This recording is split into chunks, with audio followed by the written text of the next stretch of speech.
तो सबसे ज़्यादा आने वाला क्वेश्चन ये होता है कि सृष्टि दीदी, आप पार्लर को और घर को और सोशल मीडिया को, सारी चीज़ों को एक साथ कैसे मैनेज करते हो? तो मैं आपको बता दूं कि बहुत बार मैंने इस क्वेश्चन का आंसर दिया है। चलो पर आज थोड़ा सा डिटेल में बात कर लेते हैं। तो जैसे आप देख सकते हैं कि यहाँ पे इस समय हम लोग शॉप पे हैं और हस्बैंड जी भी शॉप पे हैं, हम भी हैं अपने पार्लर में काम करके यहाँ पे पेमेंट करा रहे थे।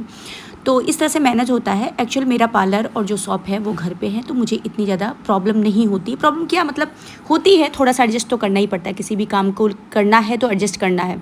और आप एक चीज़ भी और भी होता है ना कि अगर जब आपने दिमाग में ये रख लिया है ना कि दोनों काम करना है साथ में, तो वो ऑटोमेटिक वो पावर आ जाती है। और मुझे लगता है कि जब भगवान ने काम दिया है तो उससे पीछे क्या हटना। तो यहाँ पे शॉप का काम करने के बाद मैं घर पे आती हूँ, मतलब अंदर आती हूँ। यहाँ पे एक कोलैबोरेशन करना था एक प्रोडक्ट का, मैं फटाफट उसको करती हूँ। उसके बाद मैं यहाँ पे तुरंत रेडी होती हूँ और यहाँ पे मुझे साड़ी का प्रमोशन करना था, मतलब जैसे ये ग्रीन साड़ी का प्रमोशन करना था। तो मैं यहाँ पे जैसे ही पार्लर का काम खत्म होता है ना, तो मैं अंदर आ जाती हूँ। या जैसे कस्टमर नहीं है सपोज को, तो मैं अंदर हुई हूँ ना, घर में आ गई और उसके बाद जल्दी जल्दी खाना पीना बनाती हूँ और मैं फटाफट यहाँ पर ये प्रमोशन करी हूँ। तो यहाँ पर ये ग्रीन साड़ी का प्रमोशन करी हूँ। उसके बाद जैसे ही मैं ऊपर प्रमोशन ही करी थी, तब तक नीचे कुछ बच्चे आ जाते हैं और उन लोगों का काम था। इस बच्ची का भी इंगेजमेंट था और यहाँ पर मैं मतलब पूरा रेडी थी। तो मैं जैसे ही कोई आ गया तो मैं क्या करूँगी, इतनी ज्वेलरी पहन के तो काम करते बनता ही नहीं, कंफर्ट नहीं रहता है। तो मैं यहाँ पे फटाफट उसी के सामने मैं अपनी फटाफट ज्वेलरी उठाती हूँ, कंगन उतारती हूँ और रखती हूँ और अपने मतलब काम में जुट जाती हूँ। तो मैं आपको बताऊँ कि अक्सर ऐसा भी होता है, बहुत लोग मुझसे कहते हैं कि सर्वेंट लगा लो, मगर मैं कंफर्ट नहीं होती सर्वेंट के साथ। इसका रीज़न ये है कि वो अपनी टाइमिंग पे आएंगे और मुझे ना रहता है ना कि मुझे अपनी टाइमिंग पे से काम करना पसंद आता है। जैसे मुझे रहता है कि मैं जब सुबह सो के उठूँ तो मेरा किचन साफ़ हो या मेरा बर्तन साफ़ हो, धुला हुआ हो। मैं खाना खा लेती हूँ दोपहर का, तो मैं तुरंत बर्तन धुल के रख देती हूँ। तो मुझे कंफर्ट लगता है। अगर मुझे कंफर्ट ना होता ना डियर, तो मैं ज़रूर सर्वेंट लगा लेती।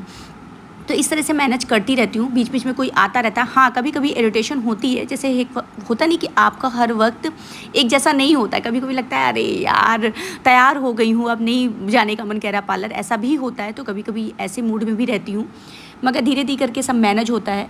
मैनेज क्यों कर रही हूँ ये भी आप जान लीजिए, क्योंकि कहीं ना कहीं परिवार है, जिम्मेदारियाँ हैं मेरे ऊपर और मैनेज जब तक मैं मैनेज कर सकती हूँ तब तक मैं करती हूँ।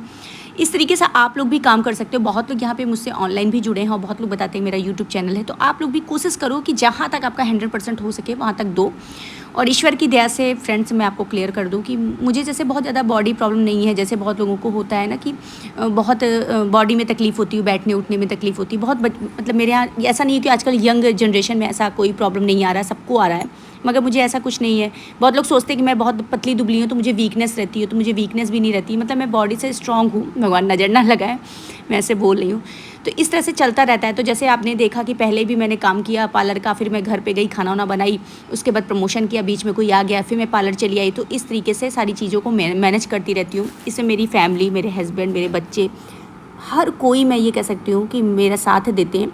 आप लोग भी करना चाहते हो तो हाउस वाइफ के लिए सबसे बेस्ट काम है। मतलब आप पार्लर का काम तो सबसे बेस्ट होता है महिलाओं के लिए। अगर आप घर में पार्लर खोले हो तो आपके लिए इससे ज़्यादा कंफर्ट कुछ नहीं हो सकता है। इस तरह सृष्टि दीदी आपकी मैनेज करती रहती, दौड़ भाग की ज़िंदगी करती रहती हैं। और यहाँ पे इस बच्ची का भी पेमेंट होता है। फटाफट यहाँ पे पेमेंट कराने के फिर अंदर जाएंगे, फिर अंदर का जल्दी जल्दी काम निपटाएंगे। छोटे मोटे प्रमोशन तो होते रहते हैं, वो सब भी करते रहते हैं। तो इस तरह से ज़िंदगी चल रही है। बहरहाल आप लोग का सपोर्ट भी मुझे बहुत ज़्यादा मिला हुआ है। तो बस इसी तरीके से आप लोग अपना सपोर्ट बनाए रखा करिए। इस ब्लॉग के एंड भी हम यही करना चाहेंगे। मिलेंगे नेक्स्ट ब्लॉग में। आप लोग मुझे बहुत प्यार देते हो, बहुत अच्छे अच्छे कमेंट करते हैं, इसके लिए थैंक यू सो मच।